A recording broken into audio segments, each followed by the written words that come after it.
Hey everybody, this is John at Ubaldi Reports. The one website and podcast provides fact, not fiction, on issues impacting America, whether globally or domestically. Always with me is my Ubaldi Reports group that we discuss these different issues.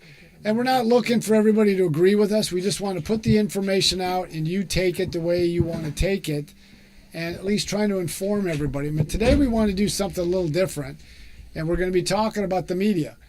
I mean, right now, the trust in the media is at an all-time low, and you can see why, because everybody thinks and believes, and the media has not done itself a great favor by, it just seems like they have their agendas. They won't cover certain things, or they put a spin on it to fit their particular narrative.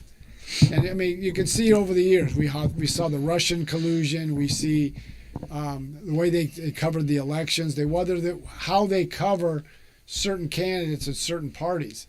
Look at the Hunter Biden issue during the end of the 2020 presidential election. They pushed it as Russian disinformation. They suppressed anything or any mention of the New York Post, who broke the story, even though the FBI knew. We found out this later, that the FBI knew a year prior that laptop was authenticated. You had 51 intelligence officials who were either directors or senior directors in U.S. intelligence all push out that this was disinformation when it wasn't. And it just, look how everything is being covered. So that's where we're at right now. So, I mean, how do you guys sense this? Go ahead. I know, Ray, you got a bit to say. I have a bit to say because fire away. I'm pretty upset at seeing the double standard of our media.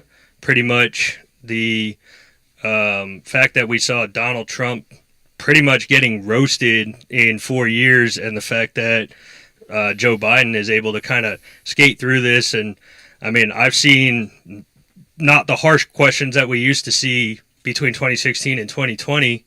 And I mean, I would have to say that Joe Biden has pretty much taken the easy route of, knowing the questions beforehand and, trying to get ahead of things. Do you think he'll be able to get ahead of what's going on with his son after seeing the emails? And that's the thing, but before I answer that question, it goes back. I wrote an article about this, I think about 2 years ago, 3 years ago, and I asked a friend of mine who's a demographer. He tracks trends throughout, the society. And I asked him, is there some type of oath or Hippocratic oath that the media has to take, just like the doctors have? They don't. And he said, yes, there is. It's called the Society for Professional Journalists Ethics Code, and it's done in bullet form. And if you go to the very first one, it says, stand by the accuracy. I'm going to paraphrase it, but basically it says, stand by the accuracy of your reporting. Okay, where's the accountability, though? Okay, but that's the point. But let me finish. It goes, I mean, doctors are held to accountability. Yeah, correct. Right? Well, hold on. Let me finish the part of this. Yeah. The first thing it says is, stand by the accuracy of your work. Before you report something, you must make sure it's verifiable. But the one thing they said is, speed is not an excuse for putting out a story that is not verifiable. Now, remember when the New York Times and other media outlets reported that Israel had bombed a hospital, and their only source was the Palestinian Health Ministry, which is run by Hamas. Mm-hmm. In the ethics code, it goes by sources. How do you vet your sources? And it said you must vet your sources. You must understand, do they have a bias? Do they have something they want to push? Anybody with any journalistic ethics would have realized you go by they would have vetted the Palestinian Health Ministry and realized that's a tool of Hamas. You know what? I have a question for you now that we're kind of on that subject and the media. We like to hold accountable to people. Should we hold accountable, who was that, CNN or New York Times or whoever, the reporter that was embedded with the Hamas attack on October 7th and was taking pictures? No, right now, they, as far as I know, they were how to state this. They were independent, and there are photographers, journalists, they do independent work, and they feed their stories to CNN and Reuters and the Associated Press. These are the ones that were involved in potentially getting information from these reporters. But that's in the queue of CNN and the Associated Press, and I believe it was Reuters as well, that you have to vet your reporters. Because when the reporter writes, he sends it to his news director, producer. There's certain things that you have to follow. So if they're doing something that goes beyond what an independent journalist is supposed to do, you got problems. I mean, look at as an example, I know it's a couple of years ago, look at the whole Brett Kavanaugh scenario. Now, there's also a segment in there. It says you must protect the victim, but you also must protect the person being accused before they formally charge. So when Christine Blasey Ford went to Feinstein's office, and then it mysteriously got leaked. So Christine Blasey Ford went to the Washington Post just to get her story out. So they do the story, and they published it. And then remember when Joe Biden was accused of sexual assault. Now remember, you're still innocent till proven guilty. So Joe Biden gets accused of sexual assault. Washington Post does the story, but they don't run with it. So they asked the Post, why didn't you run that story? Well, because we couldn't prove it. Well, how is it that you ran with far less evidence the Blasey Ford one, but you didn't do the Tara Reade one? And then look at how they treat Hunter Biden. I mean, we were told during the campaign explicitly when Joe Biden was asked by Peter Doocy and others, did your family receive money from China? No, my family did not receive money from China. That was a lie. We were also told I did not know anything about my son's business dealings or my family's business dealings. We know that's a lie. He still lies to it to this day. He was interviewed today, and they asked him, and he goes, oh, that's a lie. Because we have the emails that show that our president said it's a lie, John, so it must be real. Or then I wasn't involved in anything. Now we're seeing emails that he was emailing, and he was on these conference calls with these individuals. So the question is, if this was any of the Trump children, do you think the media wouldn't have run with it? And then my question is, and I had a journalist tell me, well, there's no evidence.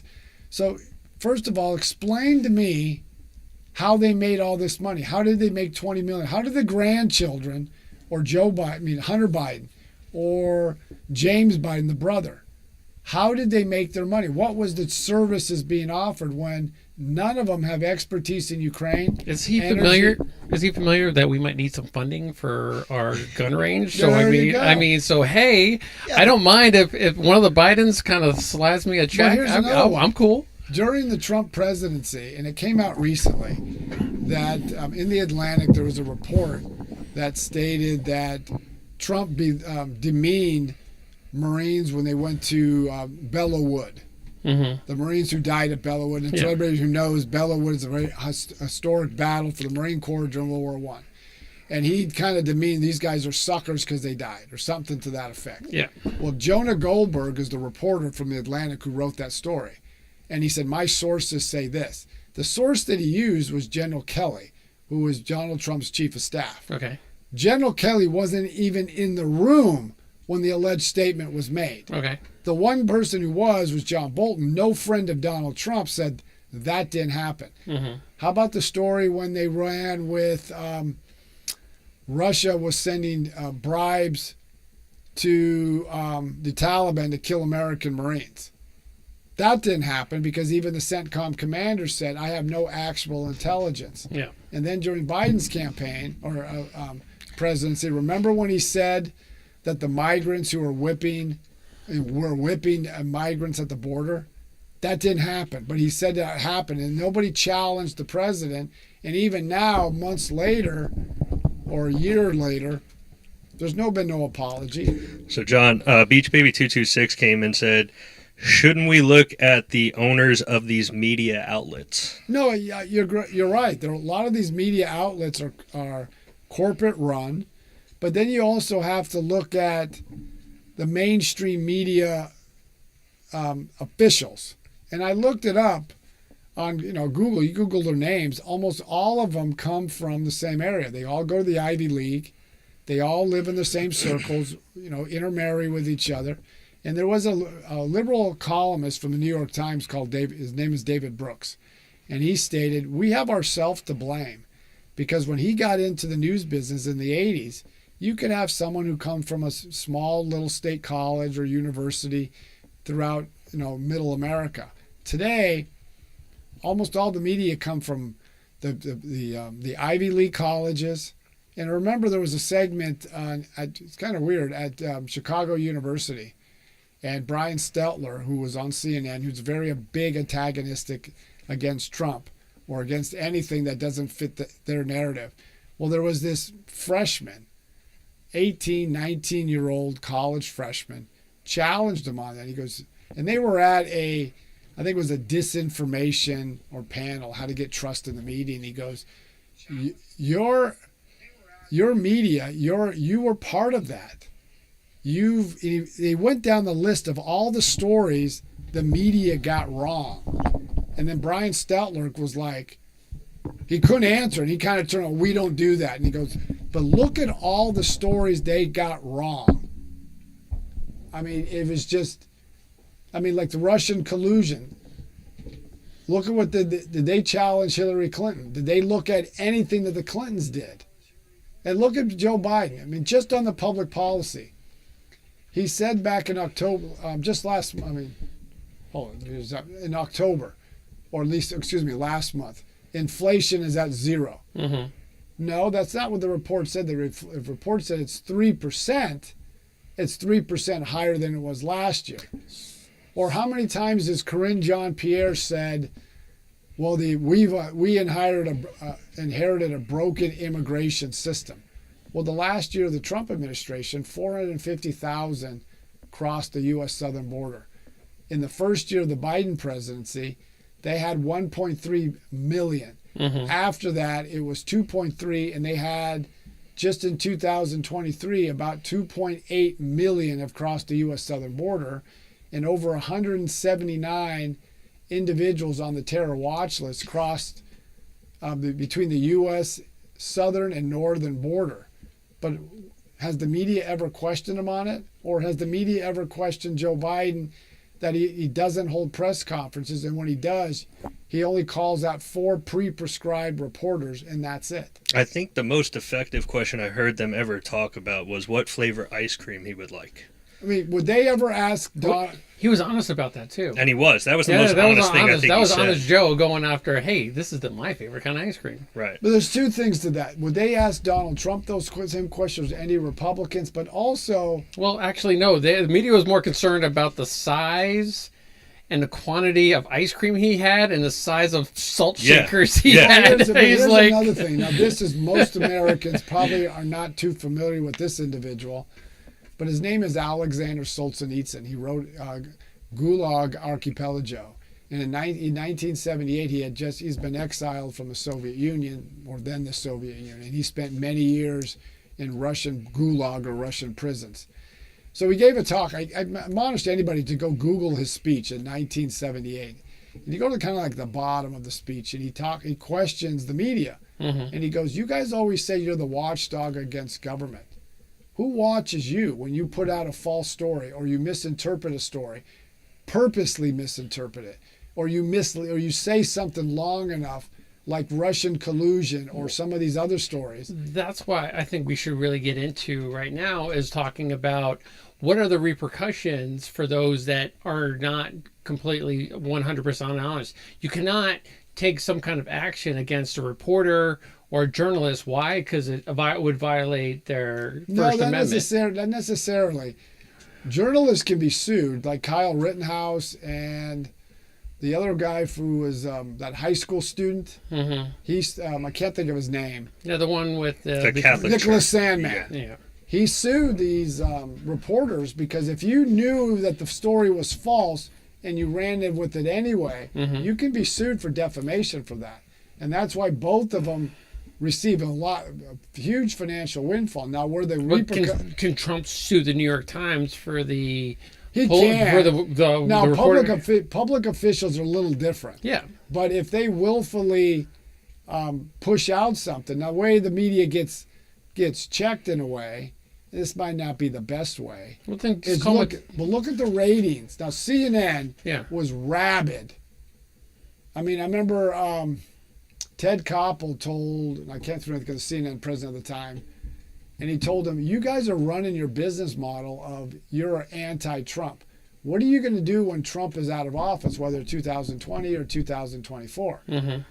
The ratings at CNN are below TV land. Okay. The Andy Griffith Show drew more support than the nightly CNN programs.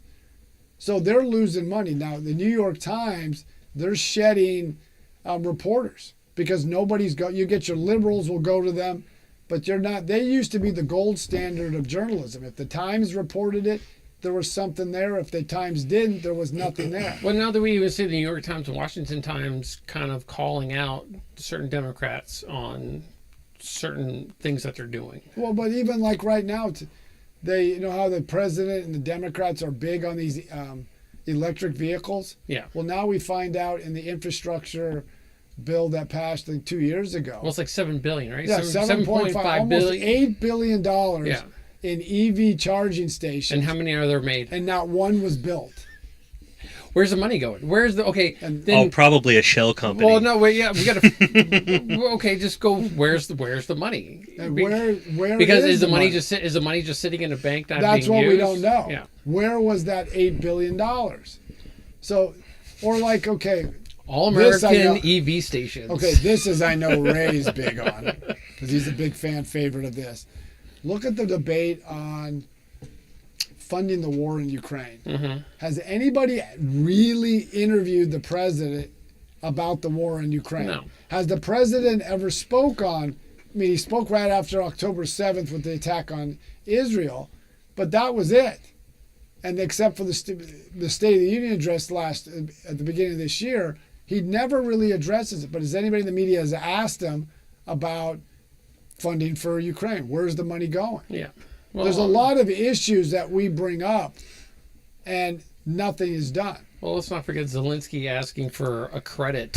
Well, I think for the US. I think what's embarrassing, and it's now coming to light in our American media, is Russia has controlled this, and it's coming to light now that there's peace talks now, that it looks like Ukraine might enter NATO, and it looks like Russia wants what they annexed from the war, and Russia's paid a heavy price for it. And I'm not going to sit here and say, oh, Russia didn't lose troops. No, they lost.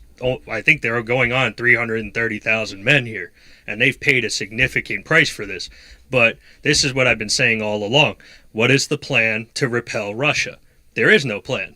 That's why Russia has taken off and they're in control. We've spent billions on this and nobody's had a plan. What do you have to do to win the war? You have to have a strategy. You have to have a game plan. Don't throw money at it. You're going to lose. But Ray, that's the point I've been saying from the beginning. I do support arming the Ukrainians, not the way Joe Biden has done it. This shouldn't have even gotten to this point. If he'd have been stronger against Russia from the beginning, didn't give them everything they wanted, didn't have the disastrous pullout. As soon as we pulled out from Afghanistan right away, but we go in. But where's the media challenging his assumptions? This president refuses to give up documents and have his staff interviewed by the inspector general to find out what really happened in Afghanistan. And then if you take it from domestically, last week we had a debate between Ron DeSantis and Gavin Newsom. Okay.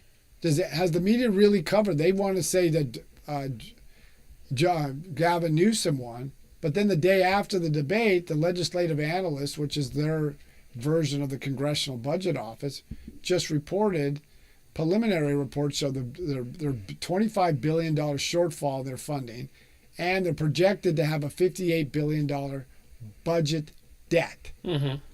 Has the media covered that? Has the media challenged Gavin Newsom? It's like, you say California's back, but you got the worst homeless population. When they talk about people, or even, here's another one, or how many Democrats have been asked, You guys talk about people of color. You guys all say Black Lives Matter. Has anybody asked these Democrats why that 80% of their community can't read or do math to grade level? Has anybody challenged Barack Obama, whose kids went to private school their whole life? He goes to Martha's Vineyard. Has he even gone to Chicago to see the carnage and violence there? Yeah. How many states have apps to track human fecal matter on the side of the road? I know. A whopping one. Was it like the Poo map or what was it called? Yeah, Something the like fecal that. map in San Francisco. That's embarrassing. And but That's look at horrid. but has anybody in the media challenged Joe Biden over his wide open border? Has Kamala Harris was interviewed on a couple of programs. Did anybody ask her, you're the border czar, you haven't been to the border since 2021. What's your plan? What's your strategy? So, I mean, look at the way, you mentioned it earlier. Look at the way the media treats Republicans, and especially Donald Trump, compared to how they treat Democrats. Why is that? Are they? I don't understand. I don't understand their narrative. I don't know why they want to see America kind of go down the drain. Because that's the belief. I don't understand it. But look at the war in Israel. How many people know that Israeli women were brutally raped, sexually assaulted, children beheaded, babies burned in an oven? But that's lost. And how many of the media have really called out and informed the American public what Hamas is? But also, what about the immense anti-Semitism in most of the Ivy League schools when it comes to, and then they were brought up to Congress and they were not answering a yes or no question. They were just like, it has to be an actual action before it actually considered something that they were going to take action for. Should a terrorist organization be able to call and ask for a ceasefire if they've terrorized the innocent? No. Okay, so then why should we be abiding by that? And that's the point. Yeah. No one's asking it like, okay, when you talk about the college presidents, what would flip the switch? What would have happened if at these college and major universities, they said like there's places they're told Jewish students don't go. If you're Jewish, don't go to these areas. What would have happened if we said all black and Hispanic students, I wouldn't advise you to go to these areas? What would you think the public uproar would be? Is it something that the schools want to happen? Like it seems like if your biggest contributor might be of the Jewish population or the Jewish census or whatever, the majority, and they're big spenders, like, I believe in education, I'm going to give it to here. They're going to lose that money next year. Well, they're definitely, but it just shows that I didn't realize how pervasive the anti-Semitism is on these college campuses. Well, why is it so accepted? That's But another you thing. got a president who doesn't call out. He's quick to call out extremists on the other side. Why doesn't he call out the extremists in his own party? John, I have something for you. What was it? The summer of 2020, correct? Was it Portland or Seattle where they actually the organization actually annexed a piece of like a mile road? Oh, that was but, both. But I'm going to answer your question right now. Was it? Remember when they actually segregated things and like people of color were in one tent and then white people were in another tent? Like they shot us. The Black Lives Matter shot us back 70 years ago. But these are things the media should be asking these tough questions, but they're not. Well, they don't care. The segregation in the autonomous zone was happening across college campuses as well. They decided that because 70 years ago we had the good stuff for whites only, and now they had people of color only spaces to feel safe against the violence of the existence of white people. Why is such a different, why are they like, okay, it's okay to be anti-Semite over here as long as you're not doing anything, but someone says something about Trump a few years ago and they're like, okay, we need counseling and we need safe spaces for all these people. Like they're more an act for somebody that's not even there in their presence to to do something, but yet there was like literal demonstrations of these people displaying hate towards a group, and they're not doing a thing I mean, about but that's it. what we're getting right now. You have the Democratic Party who champions free speech. Now, look at yesterday. They don't. We had champion Riley Gaines. She was that swimmer from Kentucky. Here we go. Who swam against Leah Thomas, and Yeah. she lost. And you have a She did not lose. I know, but you have but hold on. You have a biological male Yeah. swimming with her. And so she got, I think, regulated to second place or something. So she was up on Capitol Hill talking about we got to protect women's sports. Now she was in. She had the ranking member was Representative Summer Lee, the Democrat of Pennsylvania, one of the progressive squad, and she went at it saying we're going to listen to this transphobic crap coming from these speakers. So Riley Gaines spoke back and called her a misogynist. She wanted to silence her.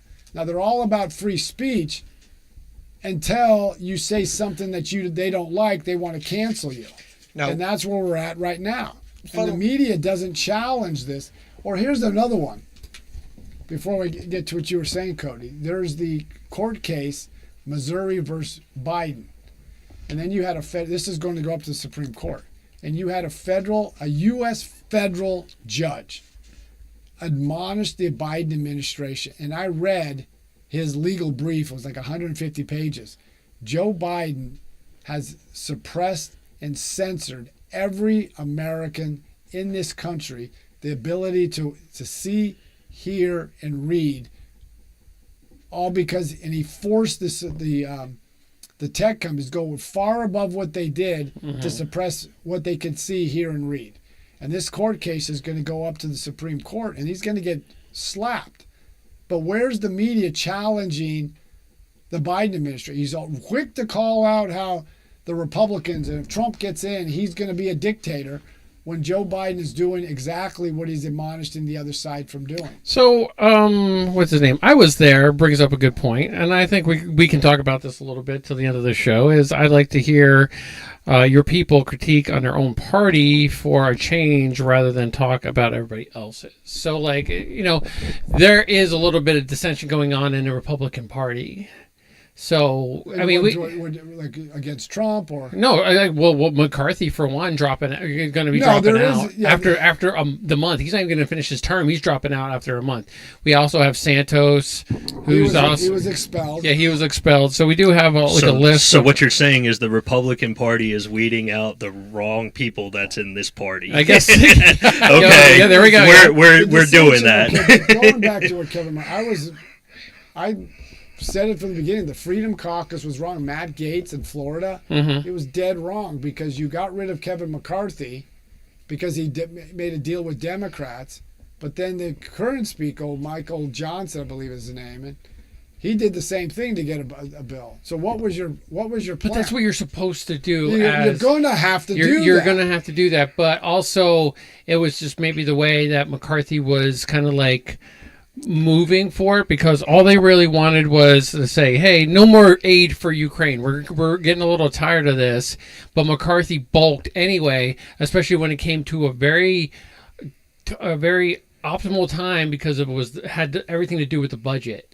So for him to kind of do that was a slap in the face for the Republican Party. So I can understand Matt Gaetz moving on that. And also, well, hold on, before Matt Gaetz and his little gathering set a precedent for saying, hey, you want us to vote for you? You're going to have to abide by this. And guess what? The other guy, he's doing the same thing. I know, but the problem with that is, I agree with some of the things that I didn't agree with some of the things Kevin McCarthy did. But if you're going to remove a speaker, what was your plan to who was going to replace him? There was no plan. No, they were they were trying to get what's his name in there. They wanted Jim Jordan. Yeah, they wanted Jordan. That wasn't going to happen. What Matt Gaetz needed to do because I agree up to a point of what Matt Gaetz did. There was a lot of hostility getting Kevin McCarthy into to Speaker of the House. Yeah, they were- and Yeah, he needed a what couple needed vote- to happen was Kevin McCarthy needed to listen to his party and what was said. He didn't, but what Matt Gaetz needed to do was he needed to have a plan in place before you go and nuclear option. yeah, and just say, hey, you're out. I would have agreed 1,000% on what Matt Gaetz did voting McCarthy out had he said, hey, look, this is what we're going to put in and this is who we're taking out. Yeah, but kind the of a thing thing. is, But the thing is this: he didn't have a plan. He didn't like Kevin McCarthy working with the Democrats. So what did he do? He worked with the Democrats to force Matt, because the Freedom Caucus, some of the Freedom Caucus, was enough votes with every Democrat and about, I think it was 8 or so Republicans joined Democrats to get rid of Speaker McCarthy. And they had no plan of who was going to replace him. But And it's just, they didn't. But yet, the current House Speaker, how many votes did he have to go through in well, order? he wasn't the first in line. First, it was going No, to. I'm not saying the first line. He How wasn't- many times did they have to vote for I think him it in was order? like 3 or 4 times or something like that. Is that the norm? No, normally that's not the norm. No, usually it's like once. Yeah, I would think maybe. so. Whoever's the minority leader But is now the majority. this guy is probably falling into more party lines, but also abiding by what you have to do as speaker, as playing both sides of the field, but But you not have to. but not extreme. I know, Like but when you only have 4 votes as the majority, and you don't control the Senate. now we only have 2. Guess what? You're not going to go where. And for the Republicans, there's certain things I disagree with them on. They need to, when it comes to the budget, everybody wants to go after the other side's projects, but they don't look at them. We came from the military. Yeah. The military has to be part of the discussion how to reform spending, Yeah. not cut, reform how it does its business. And that's throughout government. And you have to look at Social Security, Medicare, and Medicaid. The entitlement programs are mandatory spending. Okay. They're eating up 60% of the budget. So So John, why don't you go ahead and tell them where they can get a hold of us? you can get a hold of us by going to ubaldireports@gmail.com. That's ubaldireports@gmail.com. You can also go to Facebook, Twitter, Instagram, and TikTok and check us out. We definitely would like to do this every day, Monday through Friday, because there's a lot of issues to decompose and all this stuff. So keep supporting us, and we'll try to get to that point. So keep following us at Ubaldi Reports, and I want to let Joe talk about All American Gunslingers and what they're up to. All right, you can join Ray and I. Hold on, there's Ray and I. Ray and I at allamericangunslingers@gmail.com. But also, we are in the process of getting our range started. You can definitely follow us on our Facebook page to get more updates as we start to progress. We're 500 strong within 72 hours. So let's get those numbers up. And that way you can kind of be part of the movement here. So everybody have a great day, and we will talk to you soon. Yep, keep following Ubaldi Reports. Oh, we got that.